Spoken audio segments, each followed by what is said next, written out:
Perbarui ilmu Islam kamu bersama Religion di tv1news.com dan TV1 Connect. Bismillahirrahmanirrahim. Assalamualaikum warahmatullahi wabarakatuh. Alhamdulillah alladzi ja'ala al-Islam ribatan matinan baina qulubil mu'minin. Asyhadu an la ilaha illallah wahdahu la syarikalah al-qawiyyul matin. Wa ashhadu anna Muhammadan abduhu wa rasuluh dzul qalbir rahim wal khuluqil azim wa sayyidul anbiya'i wal mursalin. Allahumma salli wa sallim wa karim wa azim ala sayyidina Muhammadin wa ala alihi wa ashabihi ajmain. Pemirsa TV1 yang dimuliakan oleh Allah Subhanahu wa taala. Ketika manusia diberikan kesempatan hidup oleh Allah, maka sebenarnya Allah juga sedang memberikan kesempatan kepada setiap hambanya untuk menentukan jalan hidupnya seperti apa. Maka kita terbiasa mengenal hal itu dengan takdir. Secara teori, di awal kajian ini saya ingin membahas dalam kacamata Islam, dalam ilmu teologi, ada dua cara pandang ketika kita berbicara tentang takdir.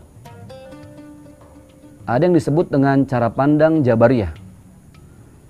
Jabariyah itu ketika kita berpendapat, menganggap dan menilai bahwa apapun bentuk yang terjadi dalam kehidupan ini, sekecil apapun, kita tidak diberikan kehendak oleh Allah.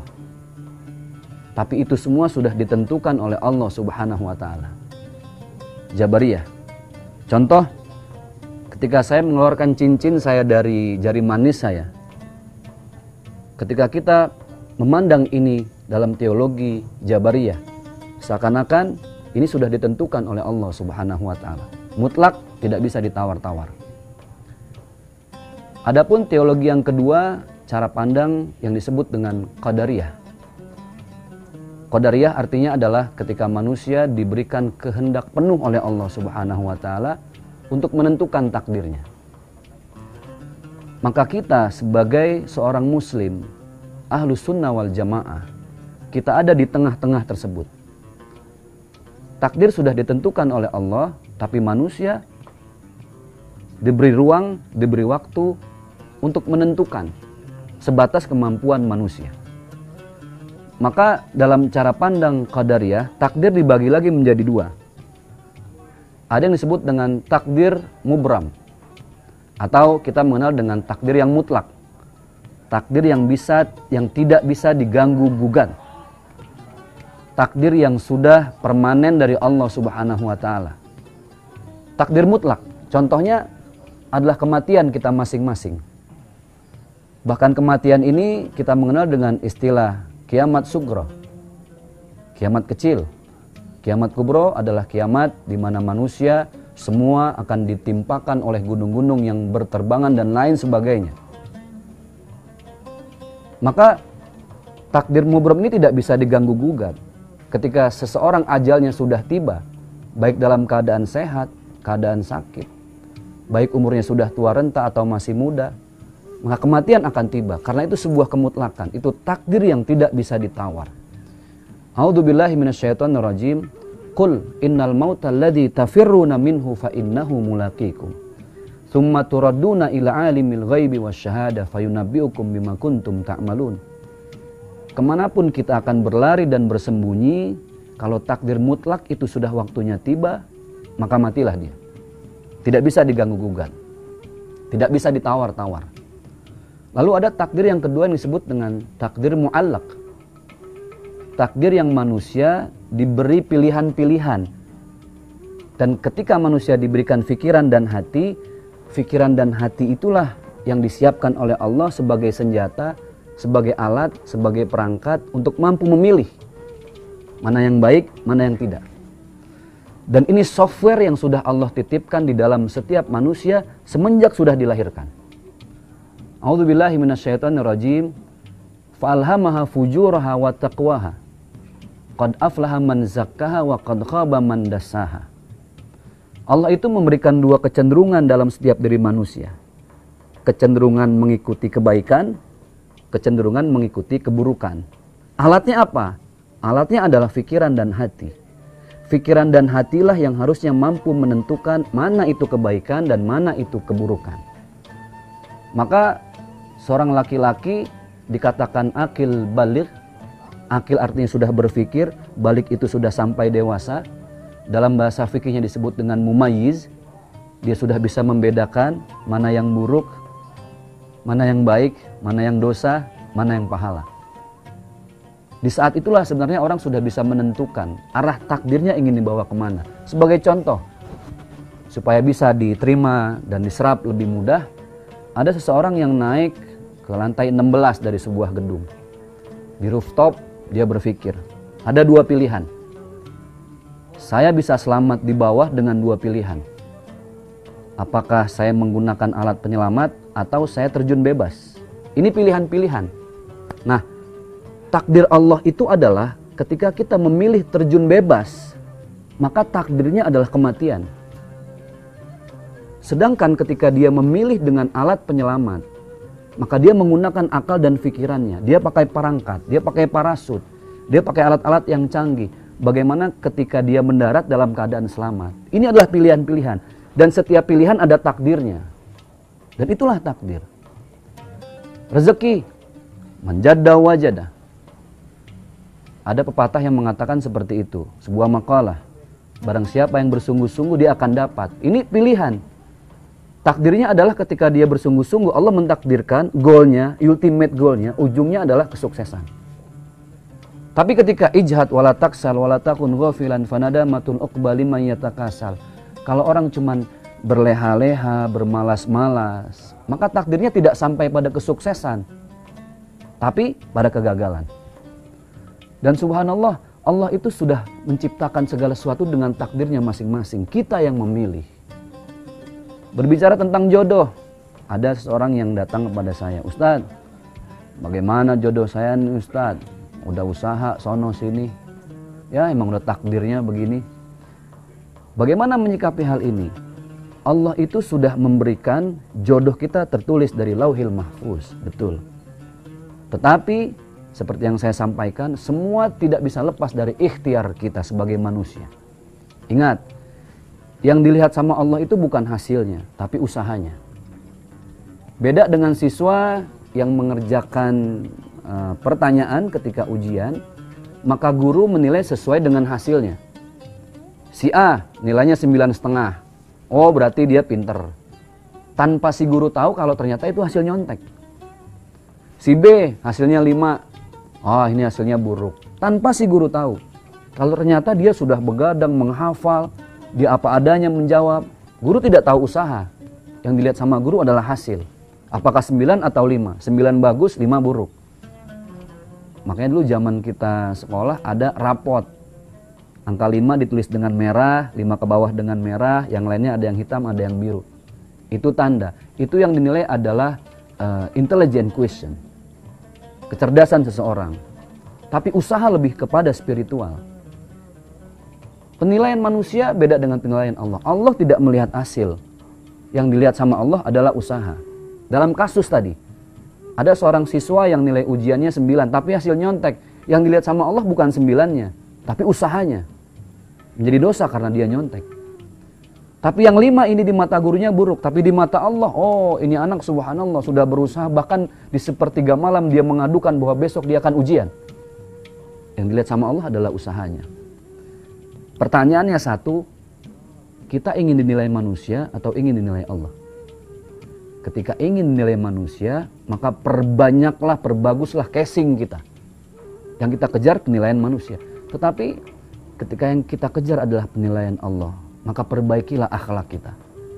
Perbaikilah adab. Perbaikilah etika. Karena jelas, walakinnallaha yanzuru ila qulubikum wa a'malikum. Yang dilihat sama Allah itu bukan pakaian, bukan wajah, tapi Allah melihat bagaimana hati dan perilaku kita. Nah, lagi-lagi itu pilihan-pilihan dalam takdir.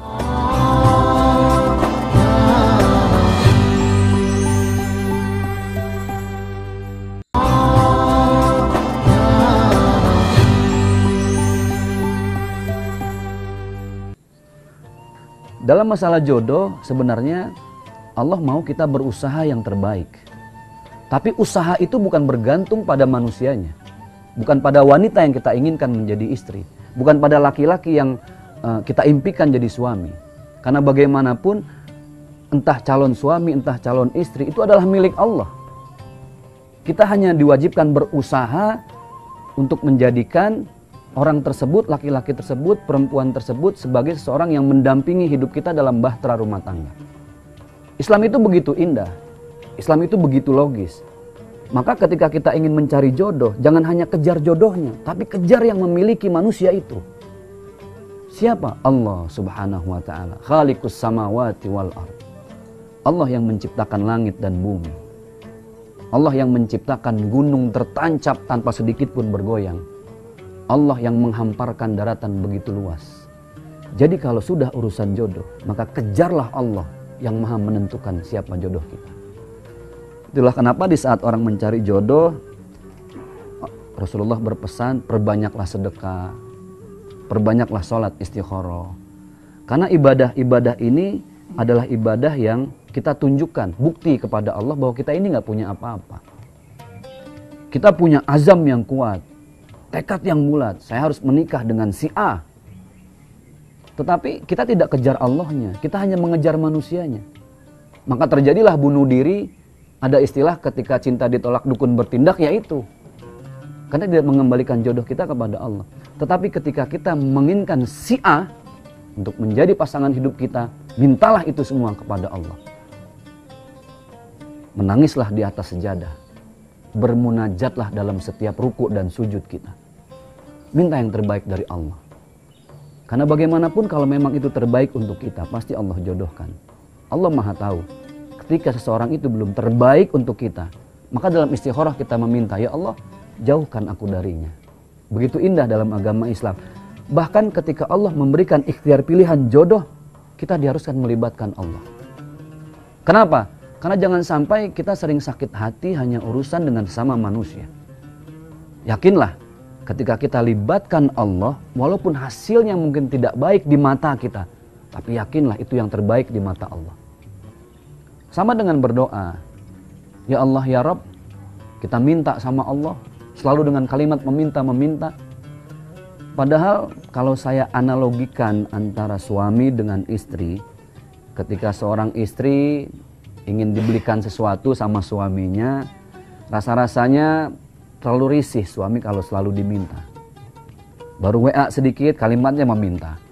WA lagi, minta lagi. Telepon, minta lagi. Ada satu trik yang lupa. Dengan sahabat, dengan teman, ketika kita ingin sesuatu jangan terlalu meminta. Ada istilah ice breaking, ada mujamalah. Ada bagaimana kita berbicara tentang hobi yang dia suka. Masuklah dari situ. Berbicaralah dari situ. Sehingga suatu saat dia akan tahu ketika kita puji sebagai manusia, tidak berlebihan. Ketika seorang istri ingin memiliki sesuatu, ingin dibelikan cincin contoh oleh suaminya. Ketika suami itu dipuji oleh istri, subhanallah. Begitu memuliakan suaminya. Suaminya pulang kerja, dia gantikan bajunya, dia siapkan handuk, dia siapkan baju tidurnya. Oh subhanallah, suami akan tanya, kamu perlu apa sayang? Begitupun dengan Allah. Pujilah Allah dengan sebanyak-sebanyaknya. Pujilah Allah dengan sesering mungkin. Tidak perlu dengan kalimat meminta. Terus Pak Ustadz, kita nggak boleh minta? Boleh, setelah kita memuji Allah. Karena kalimat-kalimat pujian sangat ditunggu oleh Allah. Coba, rasa-rasanya tidak akan pernah habis kalimat pujian kita untuk Allah. Entah yang di luar kita segala nikmat, atau yang di dalam kita. Kita sebut satu persatu dengan bahasa yang kita paling mengerti. Tapi intinya berdoalah dengan hati. Ya Rabbana, terima kasih atas segala nikmat yang sudah Engkau titipkan sepanjang hidup kami. Nafas yang sampai detik ini masih bisa kami nikmati. Sehat yang begitu mahal jika kami harus membeli. Karunia hidup, silaturahim, tetangga, profesi, gaji, pemasukan dan lain sebagainya. Itu adalah karunia dari Engkau ya Allah. Terima kasih ya Allah. Tanpa meminta pun Allah pasti tahu apa yang kita mau. Tetapi tidak hanya sekedar meminta, itulah kenapa ada konsep sedekah. Maka orang alim mengatakan ketika engkau mencari jodoh, mintalah kepada Allah di atas sejadah, Ketika selesai di tahiyat akhirmu dengan kalimat Assalamualaikum warahmatullah, Assalamualaikum warahmatullah, engkau cari tetangga, siapa di antara mereka yang perutnya masih lapar, engkau berikan sedekah. Karena pada prinsipnya adalah orang itu paling mudah lisannya berdoa dari hati ketika hatinya dibahagiakan. Seorang istri dikasih uang sama suaminya tiba-tiba 1 juta, pasti didoakan. Nggak ada suami ngasih uang sama istri sumpahin biar mati, nggak ada. Pasti dia doain, ya Allah ayah biar sehat, panjang umur, berkah. Berarti rumusnya adalah ketika kita ingin didoakan oleh orang banyak, maka perbanyaklah membahagiakan orang lain. Itu kenapa kita harus sedekah dalam setiap urusan. Pak Ustadz, orang tua saya sakit Pak Ustadz, nggak sembuh-sembuh, udah berobat kemana aja.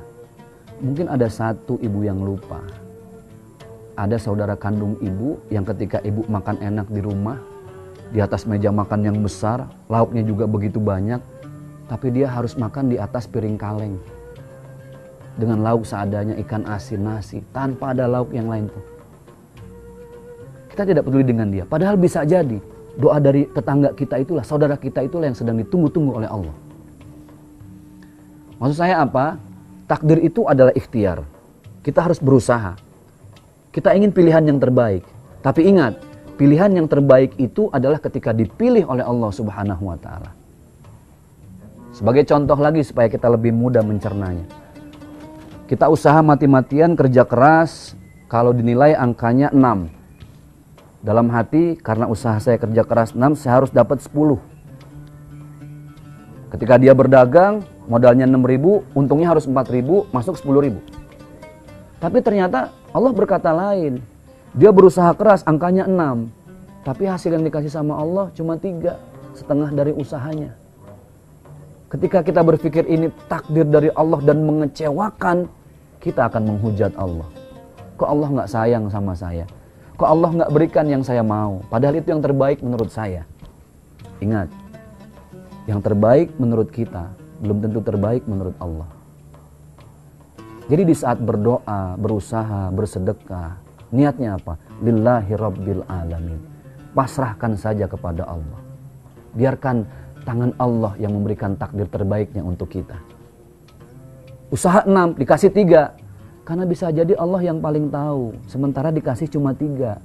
Karena kalau dikasih 10, kita sombong. Ketika sombong itu ajal kita sampai. Selesai sudah. Kita meninggal dalam keadaan sombong. Tapi ketika kita usaha 6, Allah kasih 3, kita rendah hati, kita tahu diri, kita berusaha lagi tidak sombong. Tiba-tiba ketika sedang tawakal meninggal. Allah yang paling tahu. Allah kasih 3 supaya kita meninggal dalam keadaan sedang rendah hati, husnul khatimah.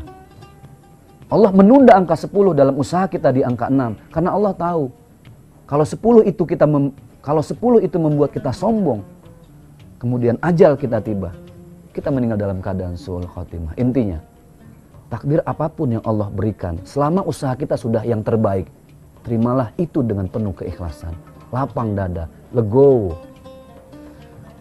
Kenapa banyak orang bunuh diri? Kenapa banyak orang sakit hati? Karena banyak orang yang ingin hasil harus sesuai dengan kemauan dia. Hasil harus sesuai dengan usaha kerja keras dia. Maka inilah kenapa kita perlu agama. Kita perlu nilai-nilai spiritual. Supaya faham bahwa tidak pernah bisa lepas setiap jantung kita ini detaknya dari asma Allah. Tatap mata kita tidak pernah bisa lepas dari asma Allah. Ada seorang anak kecil yang bertanya, "Ayah, pesawat itu sebesar apa, Ayah?" Sang ayah menunjuk pesawat yang sedang ada di udara. Itulah pesawat. Menurutmu nak sebesar apa? Oh, bisa saya genggam ayah, kecil dia. Setelah itu sang ayah mengajak anak ini masuk ke sebuah bandara, berdiri tepat di depan pesawat yang begitu besar. Apa kata si ayah? "Nak, tadi kamu sudah melihat pesawat dari kejauhan kecil, tidak besar. Betul ayah? Sekarang ayah bertanya, kamu ada tepat di depan pesawat. Seberapa besar pesawat itu?" Sang anak menjawab, "Besar sekali ayah. Tidak seperti yang pertama, besar tidak bisa aku genggam." Sang ayah mengeluarkan kalimat hikmah yang begitu indah. Apa kata sang ayah?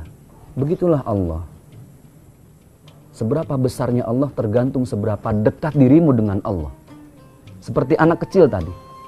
Melihat pesawat begitu besar karena dia dekat dengan pesawat. Kebesaran Allah akan begitu terasa di saat kita dekat dengan Allah.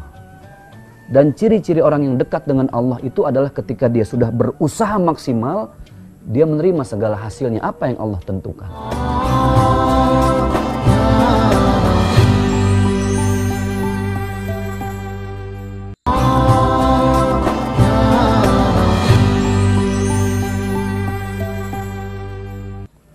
Maka tidak ada dalam kamus orang yang pasrah itu bunuh diri, sakit hati, patah hati. Tidak ada kamus itu. Kenapa? Karena kedekatan dia dengan Allah menghanguskan semuanya. Menghanguskan egonya, menghanguskan nafsunya. Yang ada di hatinya cuma Allah. La haula wa la quwata illa billahil aliyil azim. Dalam masalah takdir sebenarnya bukan seberapa mampu kita berusaha. Usaha harus diberikan yang maksimal. Tapi yang lebih menjadi masalah adalah seberapa mampu kita menerima hasil yang dititipkan oleh Allah. Pemirsa yang dimuliakan oleh Allah Subhanahu wa taala, hidup ini bisa menjadi anugerah ketika kita bisa menikmati setiap ritme perjalanan hidup. Tapi hidup bisa menjadi musibah ketika kita tidak mampu menikmati sama sekali apa yang sudah Allah berikan sebagai takdir dalam hidup. Itulah kenapa baginda Rasulullah SAW beliau berpesan, baiti jannati, rumahku surgaku. Dan berapa banyak bahkan Rasulullah rumahnya biasa-biasa saja, tapi seperti surga. Kenapa rumah itu menjadi surga? Karena dengan rumah itu menjadi surga karena setiap malamnya di atas sejadah rumah itu dihiasi dengan tetesan-tetesan air mata yang rindu kepada Allah. Rumah itu dihiasi dengan bacaan-bacaan Quran yang begitu indah. Rumah itu dihiasi dengan perasaan pasangan yang begitu ikhlas ketika saling menasehati. Watawasaw bil haq watawasaw bis sabr. Itu rumah yang menjadi surga. Ukurannya bukan berapa lantai, berapa luas tanahnya, berapa mahal interiornya, kitchen setnya dari luar negeri, tidak. Saya punya sahabat satu kelas dengan saya ketika di SD, sekolah dasar. Kita dipertemukan kembali setelah puluhan tahun. Saya bertemu nggak sengaja. Takdirnya hanya menjadi seorang tukang somai di depan sekolahan tempat dulu kita sekolah. Saya berpikir saat, ya Allah, nih orang kok cuma jadi tukang somai ya. Ya Allah Ustadz, mohon maaf, kita ketemu lagi setelah berpuluh-puluh tahun. Saya dengan begitu naif berpikir, kok cuma jadi tukang somai? Sempat ada sedikit rasa merendahkan. Tapi saya diajak mampir, saya mampir, subhanallah rumahnya sederhana, kecil. Tapi ketika saya masuk ke rumahnya, ada semacam kesejukan yang belum pernah saya rasakan ketika masuk ke rumah yang begitu mewah. Saya diterima dengan begitu baik, apa adanya. Dia sangat ramah, dia siapkan segala makanan terbaik yang dia punya. Padahal itu dia simpan untuk makan malam keluarganya, untuk malam hari itu. Tapi dia keluarkan untuk tamu. Saya berpikir inilah orang yang mampu mengamalkan pesan baginda Rasulullah. Man kana yu'minu billahi wal yaumil akhir falyukrim dhaifahu. Siapa yang beriman dan percaya pada hari kiamat, muliakan tamu. Dia tahu kunci itu, dia amalkan. Di rumah yang tidak seberapa besar. Dia berbicara, dia ngobrol yang begitu indah, kalimat-kalimatnya penuh dengan hikmah. Tukang somai. Tiba-tiba istrinya hadir dengan 2 anaknya. Dicium tangan suaminya, sahabat saya itu oleh istrinya dengan begitu indah, mesra. Dikecup kening anak-anaknya. Karena anak dan istrinya baru selesai belajar mengaji. Saya merasakan begitu romantisme yang begitu tinggi dalam rumah tangga tersebut. Di rumah yang cukup biasa. Sofa yang seadanya, lemari yang agak sedikit miring. Ubinnya pun hanya dari semen. Dapur yang seadanya, kamar mandi 1. Tapi begitu indah merasakan betah saya di rumahnya. Oh, inilah rumah yang disampaikan oleh Rasulullah, rumah yang menjadi surga.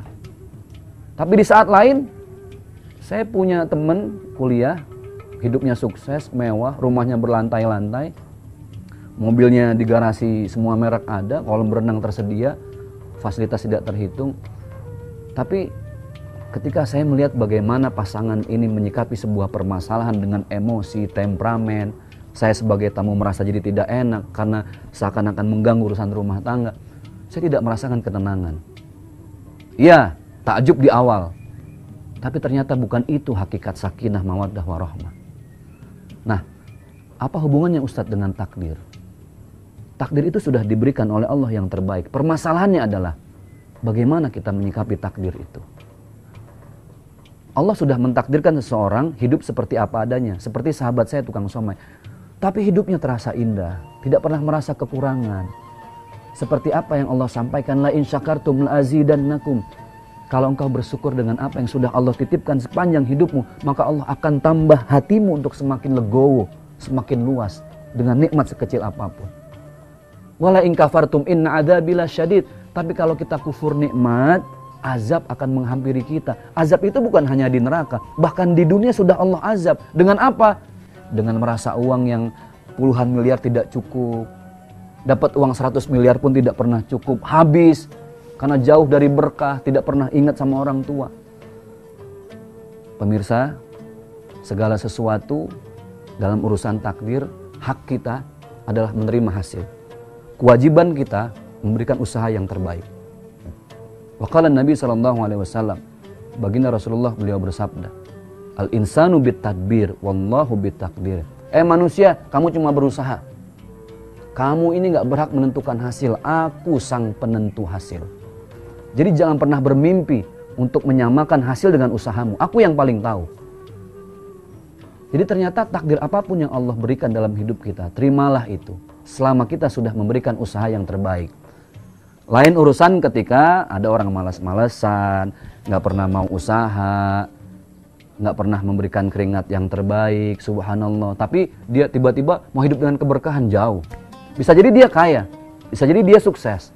Tapi tidak setiap orang sukses itu berkah. Karena hidup berkah adalah ketika kita bisa menerima apapun yang sudah digariskan oleh Allah subhanahu wa ta'ala. Pemirsa yang berbahagia, kajian yang sedikit ringan, tapi mudah-mudahan bisa mencerahkan kita dalam memandang seperti apa takdir sebenarnya. Karena hakikat takdir itu kita tidak diberikan hak oleh Allah untuk menentukan hasil. Allah hanya mewajibkan berusaha. Saya mungkin orang lain lihat, wah Ustadz Zaki enak. Belum tentu. Saya melihat sahabat saya dari awal tukang somai, mungkin penghasilannya nggak seberapa. Ketika saya tanya, bro berapa penghasilannya bro? 1 juta nggak banyak Ustadz. Cuma 2 juta, 2,5 juta. Tapi kok terasa nggak pernah habis. Berlimpah, ada aja orang ngasih rezeki. Ada aja orang mesen somai, nggak ada habisnya. Tapi banyak juga teman-teman saya yang saya tanya, bro berapa sebulan bro? Wah 1 miliar Ustaz, 2 miliar. Tapi nggak pernah merasakan bersyukur, selalu kurang, hidupnya selalu galau, resah. Kenapa? Tadi, semua tergantung bagaimana kita menyikapi takdir. Innama amruhu idza arada syai'an ayyakula lahu kun fayakun. Allah sudah menghendaki hidup kita seperti sekarang. Maka esok tergantung dari usaha kita hari ini. Hasil esok hari kita pasrahkan hanya kepada Allah. Semoga apa yang saya sampaikan bermanfaat untuk kita semua. Karena sebaik-baiknya ilmu yang kita serap adalah ilmu yang bisa kita amalkan. Seperti orang yang menanam pohon, pasti dia ingin menikmati buahnya. Merugilah orang yang menanam pohon tidak bisa menikmati buah. Merugilah orang yang menuntut ilmu ketika dia tidak mampu mengamalkan ilmunya. Semoga bermanfaat dunia akhirat untuk kita semua. Terima kasih. Nasihatan lakum wa li khassan. Billahi taufiq wal hidayah. Wassalamualaikum warahmatullahi wabarakatuh.